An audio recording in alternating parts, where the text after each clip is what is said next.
هغه سړی چې د خپل مړي د وژنې له امله بندي شو، کله چې جان د خپل ځان قاتل ته سزا واخیسته ټول عدالت حیران پاتې شو، ځکه مړی ژوندی و. جان ورک شو، مړ وګڼل شو، قاتل ونیول شو، خو یوه ورځ مخکې له فیصلې جان را وګرځېد. نو جسد د چا و او شواهد د چا پر ضد جوړ شوي وو؟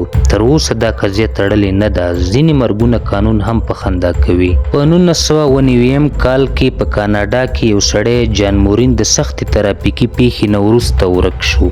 3 میاشتې وروسته یو سوځېدلی جسد وموندل شو. پولیسو دا د جان جسد وباله او د یوې مشکوکې ډلې پر ضد یې قضیه پیل کړه.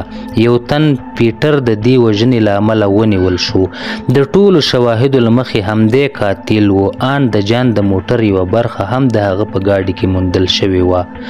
خو د محکمې تر پریکړې یوه ورځ مخکې جان مورین ژوندی راښکاره شو. ده وویل هغه وخت یې حافظه له لاسه ورکړې وه او د یوه لرې کلي خلکو یې مرسته کړې وه. کله چې تلویزیون کې یې خپله پیښه واورېده بیرته کور ته ستون شو.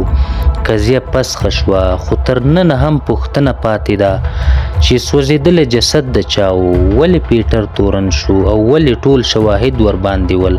تر اوسه هم دا کیسه د عدالت یو ناحله معما ده.